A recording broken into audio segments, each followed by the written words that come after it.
Bismillahirrahmanirrahim. Assalamualaikum warahmatullahi wabarakatuh.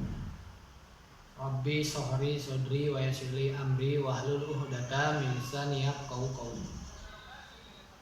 Anak-anak kelas 5A yang Bapak banggakan dan Bapak cintai, sesuai dengan jadwal pelajaran yang sudah kalian ketahui sama-sama, pada hari ini ada jadwal pelajaran akidah akhlak.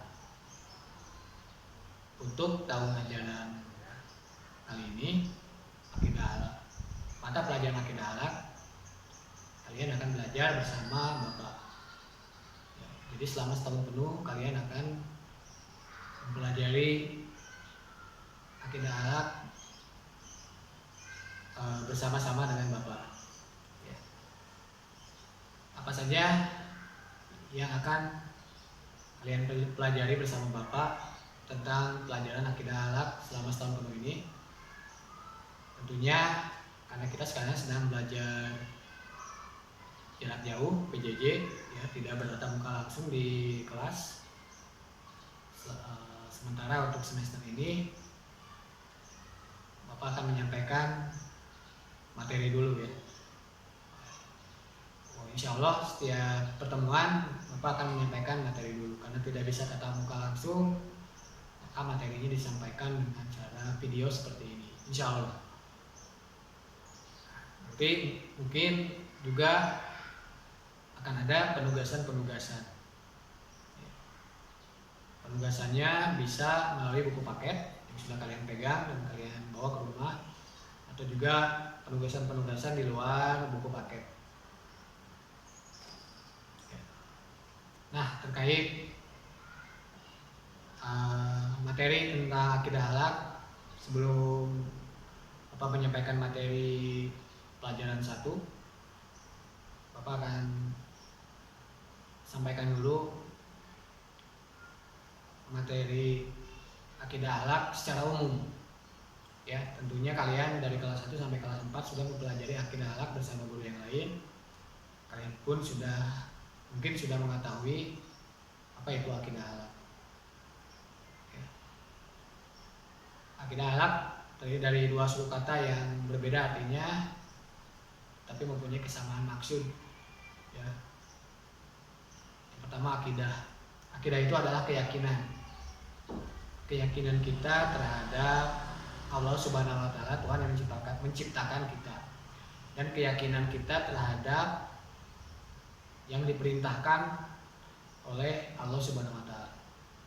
Jadi sekali lagi Bapak ulangi, keyakinan terhadap Allah Tuhan itu sendiri, dan juga keyakinan terhadap perintah-perintah yang Allah perintahkan kepada kita melalui Al-Quran dan hadis. Yang kedua, akhlak. Akhlak itu adalah sikap atau perbuatan kita yang harus dilakukan kita atas dasar perintah dari Allah Subhanahu wa Ta'ala. Ya. Jadi akidah dan akhlak itu adalah dua hal yang harus kita pegang sebagai seorang muslim. Jadi kunci yang harus kita pegang ketika kita menjadi seorang muslim. Kita harus mempunyai keyakinan dan kita harus mempunyai sikap yang baik sesuai dengan anjuran atau perintah dari Allah Subhanahu wa Ta'ala. Ya. Nah, setelah itu Bapak akan menyampaikan sekilas materi tentang hari ini sebelum nanti ada penugasan. Ya, penugasan. Jadi materi kali ini adalah tentang kalimat thayyibah. Ya. Kalimat thayyibah itu dari kata thayyib itu baik. Jadi kalimat yang baik atau kalimat pujian terhadap Allah Subhanahu wa Ta'ala. Kenapa kita harus mengucapkan kalimat thayyibah? Karena sebagai bentuk rasa syukur kita atau kekaguman kita terhadap Allah Subhanahu wa Ta'ala, kita mengucapkan kalimat-kalimat thayyibah. Kalimat thayyibah ada beberapa, ya, seperti alhamdulillah, Allahu Akbar, alhamdulillah, subhanallah, dan juga astagfirullahaladzim. Itu adalah kalimat-kalimat thayyibah. Ya mungkin kalian sudah pelajari di kelas-kelas sebelumnya. Ya. Nah, di buku paket, kalau kalian buka buku paket nanti ada tilawah pada halaman kedua, tapi nanti mungkin tidak hari ini akan ada pembacaan tilawah dan juga hafalan, tapi mungkin bukan pekerjaan atau tugas untuk hari ini ya. Bapak akan menjelaskan dulu tentang materi kalimat thayyibah ke-1 ya. Kalimat thayyibah yang pertama adalah alhamdulillah ya. Alhamdulillah itu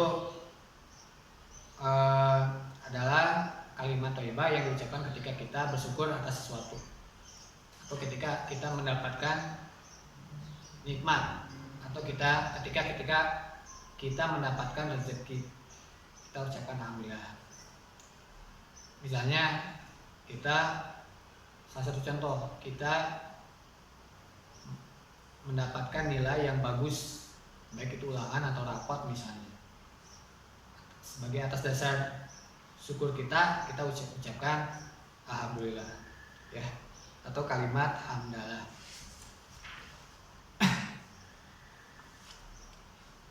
Ya. Bapak akan bacakan dulu petikan dari kutipan dari Quran surat Ibrahim ya. La in syakartum la ajidannakum wa la in kafartum inna azabi lasyadid.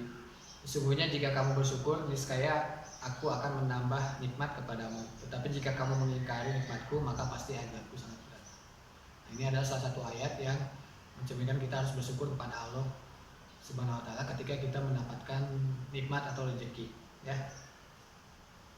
Arti kata dari kata alhamdulillah itu adalah segala pujian bagi Allah. Jadi pujian yang kita ucapkan kepada Allah sebagai atas dasar rasa syukur kita, ya.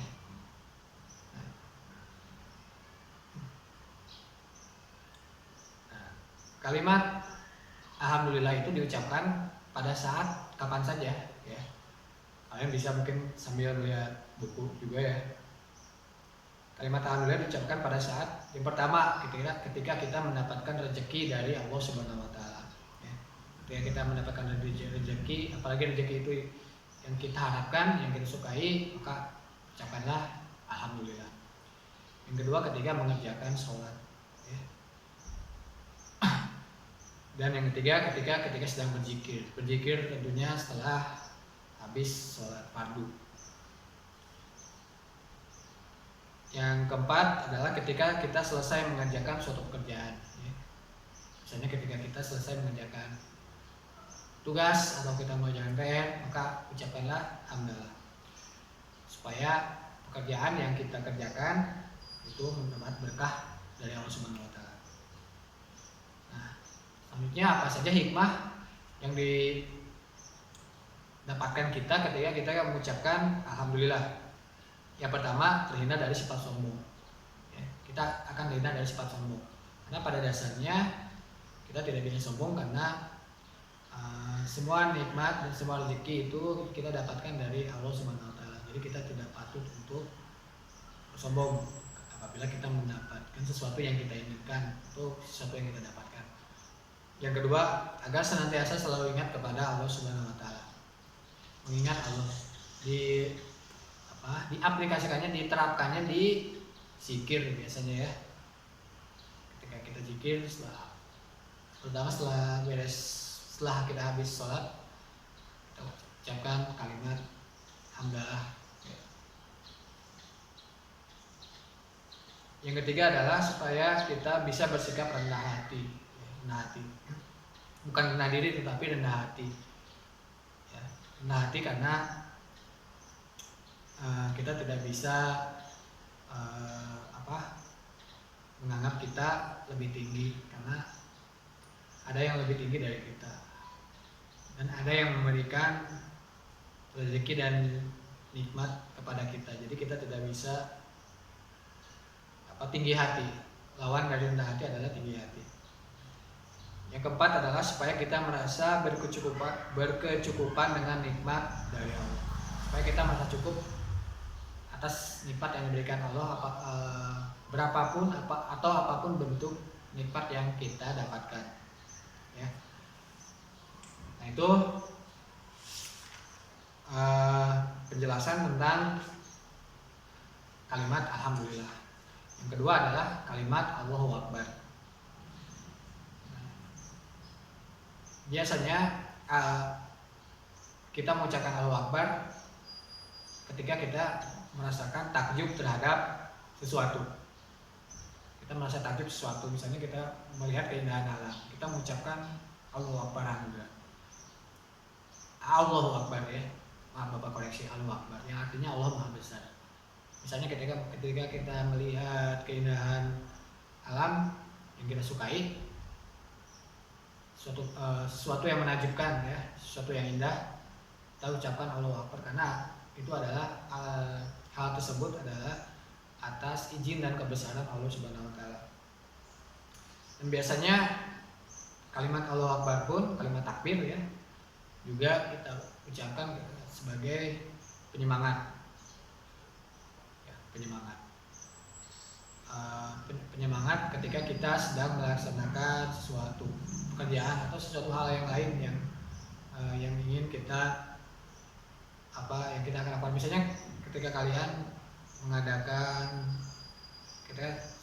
ketika kalian akan bertanding misalnya atau berlomba, apapun bentuknya perlombaan, supaya kita semangat, ucapkan sebelum melakukannya, ucapkan kalimat takbir, yaitu Allahu Akbar. Nah, Allah berfirman dalam surat Yasin ayat 82, innama amaru idza aroda syai'a ayyakula lahu kun fayakun. Dari Quran surat Yasin ayat 82. Sesungguhnya urusannya apabila dia menghendaki sesuatu, dia hanya berkata kepadanya jadilah, maka jadilah sesuatu itu. Ada kalimat yang terkena adalah kun fayakun. Ketika Allah mentakdirkan sesuatu, menjadikan sesuatu, maka itulah disebutnya kun fayakun. Pasti akan terjadi atas izin Allah. Ya. Arti kalimat Allahu Akbar sendiri adalah Allah Maha Besar. Ya. Maha Besar, tidak ada makhluk apapun di muka bumi ini yang paling besar. Ya, jadi tidak ada yang makhluk yang ada di bumi ini yang berhak menyatakan bahwa saya besar, karena Allahu Akbar tersebut, ya, karena Allah Maha Besar. Jadi ada Tuhan yang menciptakan makhluk tersebut yang lebih besar. Nah, pengucapan kalimat Allahu Akbar biasanya diucapkan pada saat pidato atau khutbah Jumat. Jadi ketika khotib Jumat yang akan membacakan khutbah, pasti akan selalu diawali dengan Allahu Akbar diiringi dengan doa-doa yang lain, ya. Ketika melaksanakan sholat, berzikir dan hendak mengerjakan suatu pekerjaan. Selanjutnya, apa hikmah mengucapkan kalimat Allahu Akbar? Sekarang hikmah mengucapkan kalimat Allahu Akbar. Ya, hikmah yang pertama adalah merasa rendah dan kecil di hadapan Allah. Jadi maksudnya hikmah ini apa yang akan kalian dapatkan ketika kalian mengucapkan Allahu Akbar. Yang pertama, merasa rendah dan kecil di hadapan Allah, ya, kan? Rendah hati, ya, bukan rendah diri. Merasa kecil di hadapan Allah SWT, jadi tidak merasa tinggi, karena yang memberi manusia sesuatu itu atas kehidupannya, baik itu nikmat atau rezeki, adalah Allah SWT. Yang kedua, selalu ingat kepada Allah, ya, agar kita senantiasa selalu mengingat kepada kebesaran Allah. Diaplikasikannya melalui zikir biasanya, ya. Selanjutnya, hikmah yang ketiga adalah optimis dengan pertolongan Allah. Ya, jadi tadi Bapak sebutkan ketika mengerjakan sesuatu, ketika akan melaksanakan sesuatu, supaya semangat, supaya kita optimis, ya, kita percaya diri, ucapkan kalimat takbir atau Allahu Akbar. Hikmah yang keempat adalah supaya kita tidak mudah putus asa. Jadi ketika kalian merasa putus hampir putus asa terhadap sesuatu atau ketika akan mengerjakan sesuatu, maka disarankan mengucapkanlah kalimat takbir atau Allahu Akbar supaya kita kembali lagi semangat. Karena kita percaya Allah akan menolong kita, ya. Nah, itu saja. Itu dulu materi, sekilas materi tentang kalimat thayyibah 1 yang ada di materi buku paket, ya, yang Bapak sampaikan. Nanti setelah ini akan ada penugasan, nanti akan Bapak informasikan melalui WhatsApp, ya, melalui grup WhatsApp. Itu saja dari Bapak, sekian dulu dari Bapak. Ya, nun wal qalami wa ma yasurun. Assalamualaikum warahmatullahi wabarakatuh.